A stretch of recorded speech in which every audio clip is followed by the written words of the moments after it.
plant-based whole food Blackberry Cobbler. This is one of Steve's very, very favorite desserts, so naturally, as a great wife, I had to master this. It's actually a recipe I found for a peach cobbler that I have tweaked and made a little different to make it into Blackberry Cobbler.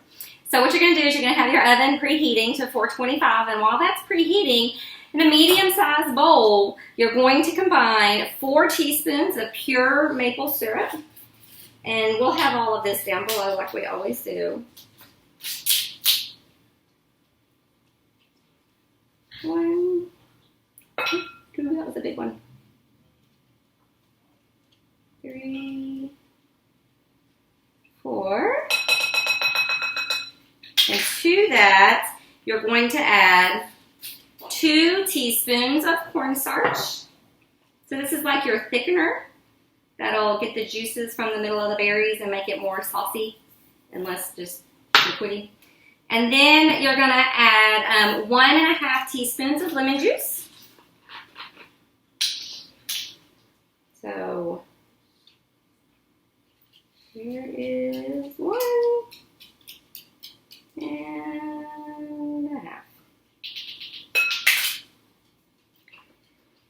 And then you're just going to add a little bit of sea salt to taste. I know that's kind of vague and I don't like recipes that say that, but really it's just kind of like a pinch. You're just going to give that a quick little toss. Kind of break that cornstarch up because it wants to clump. Then, to that, you add, I have some blackberries that we just got at Harps, and some of my, they're just big and beautiful. I can't see myself. They're just big and beautiful and plump, and then I have some of my mother's from last summer that she froze. They're a little more tart than the store-bought one, and the store-bought ones are sweeter, and so I just kind of mix them together so you get a little bit of that sweet and a little bit of that tart. You don't want to break the berries, so you just kind of very lightly toss them in the cornstarch mixture. I know y'all are dying to know how we make the cobbler part without eggs. It's gonna blow your minds. Okay, so you lightly toss that. Kind of get them all coated. Then you're just going to put them in, you can put them in a regular baking dish.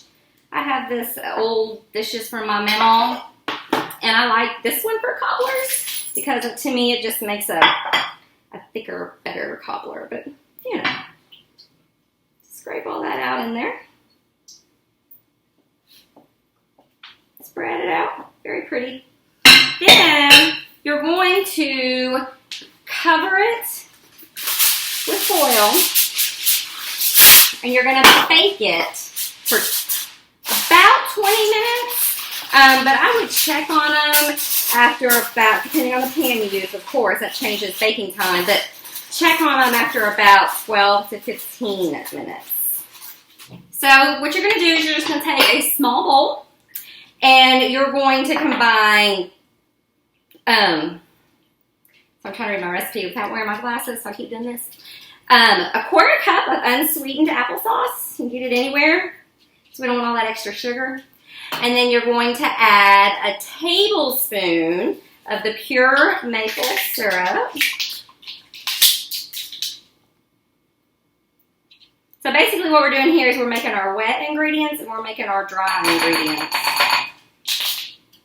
Then you're going to add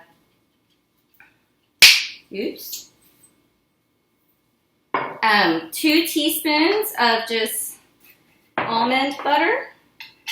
You're going to add a 1/4 teaspoon of apple cider vinegar, with the mother. This is just a Trader Joe's brand, but normally we have Bragg's.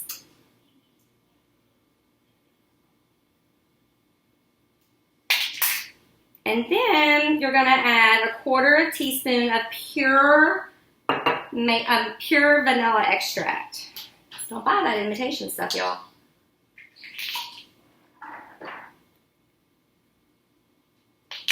So that's your wet ingredients for the cobbler topping.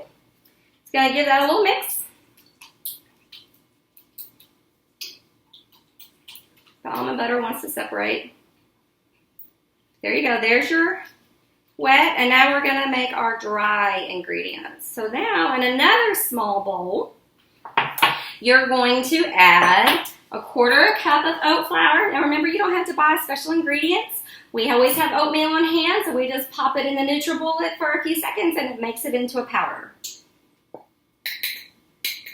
Then you're going to add 3/4 teaspoon of baking powder, not soda.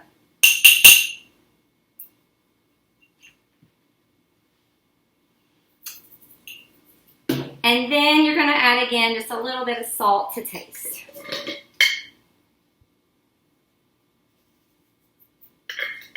And actually, let me get a wooden spoon to mix this up. I'm going to toss that, give it a little mix.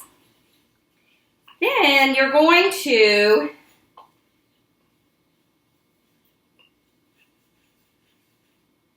add it to the wet.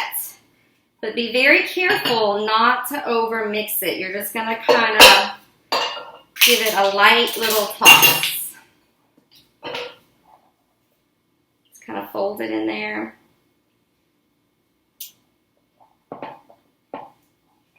Just so everything gets wet.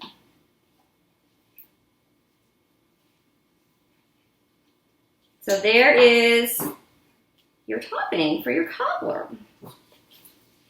And my dog approves. So then, when that's done, I'll show you the next steps in about 8 minutes. Okay, y'all, it's been in there baking. You're going to take it out. You're going to reduce your oven to 350. As you can see, the berries are soft and pretty. And now, you're going to take your little biscuit mixture we made, and you're going to drop it on top. But what I do is I use my cookie scoop. Just kind of scoop it out.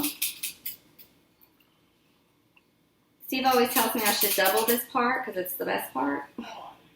Now with the baking soda and the different things in there, I mean the baking powder, it will, you know, spread, get all in there, be yummy. Then, just scrape it down and we get all that goodness. Just kind of spread it out a little bit. If you want to, you can leave them in little lumps. Then, you're going to bake it uncovered this time. You're going to bake it at 350. Remember, lower your oven, and you're going to bake it about 20 to 30 minutes to get the brown, the top brown. Hey, it's done. You want to insert a toothpick in the cobbler part to make sure it comes out clean. And we're going to taste it real fast, y'all. You want to serve it warm, of course, because cobbler is better served warm. Hot. Hot. It's so good. Make you some nice cream to go with it to put on top. And let it get all melty and happy in there. And it's a wonderful dessert that you don't have to feel guilty about eating because it's all plant-based whole food. Sorry, blackberries in my teeth. We just want to thank you so much for watching our videos, and be sure to like, subscribe, share, promote it. We're going to try to start uploading every week on Fridays, so be sure to check back every Friday for new videos. Thank y'all so much, and have a good week.